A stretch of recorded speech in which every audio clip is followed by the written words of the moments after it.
पहुंचे हुए हैं Tia bones and joints clinic NIT Faridabad. और हमारे सामने हैं, साथ में है डॉक्टर निखिल सचदेवा जी। आपको बता दें कि यथार्थ हॉस्पिटल में सीनियर कंसल्टेंट हैं, जो हड्डी रोग विशेषज्ञ के रूप में अपनी सेवाएं दे रहे हैं और जो तमाम तरह की जो हड्डियों से संबंधित जो आज के युग में जो है समस्याएं पैदा हो रही हैं, उनके बारे में चर्चा करेंगे। जो डॉक्टर साहब हैं हमारे साथ में निखिल सचदेवा जी, उनसे बात करेंगे और जानेंगे कि किस प्रकार जो आजकल ज़्यादातर लोगों के घुटनों में नी जॉइंट्स, एल्बो जॉइंट्स या शरीर के बहुत सारे जो अंगों में बहुत सारी जो जो रोग उत्पन्न हो रहे हैं उस पर बात करेंगे। डॉक्टर साहब, स्वागत है आपका चैनल। नमस्कार, थैंक यू जी, क्या कहना चाहेंगे सर? पहला प्रश्न है आपसे कि घुटनों से संबंधित समस्याओं जो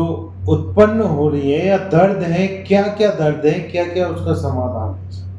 घुटनों से में जो दर्द होता है उसके काफ़ी कारण होते हैं। जैसे यंग लोग हैं, यंग लोग के अंदर चोट लगने की वजह से हो सकता है, लिगामेंट की चोट की वजह से हो सकता है, वॉशर फटने से हो सकता है, इन्फेक्शन के कारण हो सकता है, किसी गठिया के कारण दर्द हो सकता है। पेशेंट को ओल्ड एज आते आते ऑस्टियोआर्थराइटिस जिसे हम बोलते हैं या कॉमन भाषा में बोला जाता है घुटने की घिसने की बीमारी, वो भी हो सकती है। यही मुख्य कारण रहते हैं जिनकी वजह से घुटने में दर्द होता है।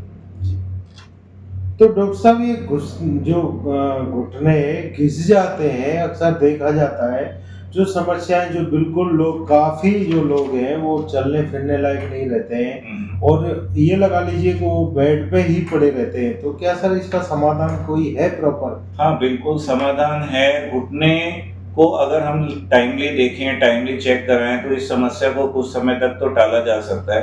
बेसिकली घुटना समय रहते घिसना शुरू हो जाता है, समय रहते घिसता है एज के साथ, या फिर पेशेंट का वेट ज़्यादा होता है, घुटने पे किसी कोई ऐसा काम करता है कि घुटने पे स्ट्रेस आता है, उस कारण से या कोई पुरानी चोट के कारण से ये घुटना घिसना शुरू हो जाता है। तो इसका समाधान बिल्कुल है। ये 4 स्टेजेस में घुटना घिसता है, स्टेज 1, 2, 3, 4, बट पेशेंट का हर स्टेज के हिसाब से इलाज होता है। शुरू में कुछ दवाइयाँ दे के, फिजियोथेरेपी वगैरह करा के भी इसका इलाज हो जाता है। ओल्ड एज तक आते आते जब घुटना बिल्कुल घिस जाता है फिर उसको ऑपरेशन की आवश्यकता पड़ता है। जैसा कि आपने बताया कि घुटना पूरा घिस जाता है, तो क्या क्या क्या उसके ऑपरेशन के जो उपचार के जो क्या क्या तरीके हैं, क्या क्या? मैंने जैसे कि बताया कि घुटना किस स्टेज पे है उस पे डिपेंड करता है। ज़रूरी नहीं है कि हर केस में ऑपरेशन हो, ज़रूरी नहीं है कि हर केस में घुटना बदला जाए। शुरुआत में दवा, गोली, फिजियोथेरेपी इन सब चीज़ों से होता है। कुछ आजकल स्पेशल इंजेक्शंस भी आ गए हैं, पीआरपी इंजेक्शन वगैरह भी आ गए जिससे घुटने का थोड़ा बहुत लाइफ बढ़ जाता है। तो वो सब किया जा सकता है। जब सारे यंत्र तंत्र फेल हो जाए उसके बाद फिर हम सर्जरी पे आते हैं। सर्जरी में भी शुरुआती घुटने में अगर घुटने में अभी कुछ गैप बचा हुआ है तो हम लोग घुटने की दूरबीन द्वारा सफाई कर सकते हैं, जिसमें मरीज अगले दिन से ही चल सकता है, वो कर सकते हैं। या फिर एचटीओ नामक एक बहुत कई सदियों से ये एक ऑपरेशन चला आ रहा है जिसमें हम लोग वेट बेयरिंग एक्सेस, मतलब जो पार्ट घिस गया है उस जगह पे लोड ना डाल के हम दूसरी जगह पे लोड डाल देते हैं। वो करके भी हम लोग घुटने को बचा सकते हैं। अल्टीमेटली अगर ये सब भी कामयाब नहीं रहता है तो फिर अल्टीमेटली घुटना रिप्लेस किया जाता है। नी रिप्लेसमेंट या घुटना प्रत्यारोपण जो आप लोग बोलते हैं वो कर सकते हैं। डॉक्टर साहब, जैसे नी रिप्लेसमेंट कितना कामयाब है?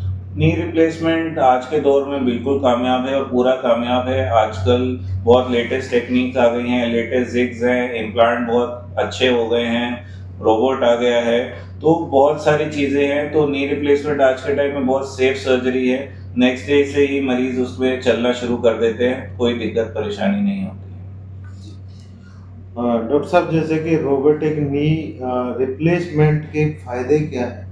रोबोटिक नी रिप्लेसमेंट अब बिल्कुल लेटेस्ट टेक्निक है। अब पिछले 1 साल से रोबोटिक नी रिप्लेसमेंट के मरीज लोग ज़्यादातर रोबोट की तरफ कराना चाह रहे हैं। रोबोटिक नी रिप्लेसमेंट से थोड़ा सा नी रिप्लेसमेंट और रिफाइन हो जाता है और प्रिसाइज हो जाता है, जिसकी वजह से इम्प्लांट प्लेसमेंट थोड़ा सा बेटर रहता है। इससे थोड़ा सा इसके आने वाले समय में लॉन्गेविटी ज़्यादा रहेगी, घुटना ज़्यादा चलेगा। जी, डॉक्टर साहब, जैसे कि आपने बताया कि जो बहुत सारे इसके जो है बचाया जा सकता है। कई बार ऐसा कंडीशन आ जाती है कि पर्सन को जानकारी नहीं हो पाती है, अवेयर नहीं हो पाते, और जब लास्ट स्टेज जब तक आते हैं, जब तक उनका सब कुछ जो है टाइम जो है निकल चुका होता है, तो उसके लिए उनको क्या करना चाहिए? क्या इससे पहले ही किस प्रकार का जो बॉडी में या घुटनों में पेन हो तो कंसल्ट करना चाहिए? मैं तो यही कहूँगा कि अगर घुटने में शुरुआत में दिक्कत आनी शुरू हो गई, सीढ़ी शुरुआत में जैसे थोड़ा बहुत सीढ़ी चढ़ने में दर्द हो सकता है, नीचे बैठने में दर्द हो सकता है, चौकड़ी मारने में दर्द हो सकता है, तो कभी दर्द को इग्नोर नहीं करना चाहिए। आमतौर पे क्या होता है कि चलो हम कुछ थोड़ा बहुत दवा खाएंगे वो ठीक हो जाएगा, बट हमें एटलीस्ट पता होना चाहिए कि घुटने की घिसाव शुरू हो गया, घुटना घिसना शुरू हो गया। तो शुरू में जैसा मैंने बोला कि उस समय अपना वजन कम करके, कुछ दवाइयाँ देकर, पीआरपी इंजेक्शंस देकर उस समय घुटने की लाइफ बढ़ाई जा सकती है और घुटने को थोड़ा घिसने से बचाया जा सकता है। और आपसे आखिरी, यथार्थ हॉस्पिटल में आप अच्छी सेवाएं दे रहे हैं सर। आपने कितने लोगों को उपचार दे चुके हैं जो कि हड्डी जो घुटनों से संबंधित है? मैं पिछले 10 साल से ऑर्थोपेडिक सर्जरी कर रहा हूँ, तो मैंने लगभग 10,000 ऑर्थोपेडिक सर्जरीज कर ली हैं और 10,000 कह रहा हूँ सर्जरी कर चुके हैं। तो यानी कि एक बहुत बड़ी आप जो है अचीवमेंट जो है 10,000 जो है पेशेंट को आप जो है ठीक उपचार करके ठीक कर चुके हैं। जी जी सर। तो सर बड़ी खुशी की बात है, लेकिन आप एक चीज़ और बताएंगे कि जो इस प्रकार से जो इस बीमारी से जो ग्रसित है वो अगर आपसे संपर्क करना चाहते हैं, आपसे मिलना चाहते हैं, तो उसके लिए कैसे संपर्क किया जा सकता है? मैं सुबह 9 बजे से शाम के 5 बजे तक यथार्थ हॉस्पिटल रहता हूँ और शाम को 6 से 8 शाम को Tia bone and joint clinic NIT 5 में मरीज देखता हूँ। जी, तो आपसे संपर्क किस प्रकार कर सकते हैं? आप अपने चैनल के थ्रू, मेरा फ़ोन नंबर है, आप इस फ़ोन नंबर के थ्रू मेरे से कॉन्टैक्ट कर सकते हैं, स्क्रीन पर संपर्क कर सकते हैं। बहुत बहुत धन्यवाद आपका। फिर नया केलॉग्स चोकोस मम्मा प्लीज। ओके, पहले कुछ multigrain. Please. Multigrain. Okay deal. Wow Chocos, यही तो है मल्टीग्रेन। वो चॉकलेटी, हाई प्रोटीन, हाई फाइबर और बिना मैदे वाला नया केलॉग्स मल्टीग्रेन चोकोस।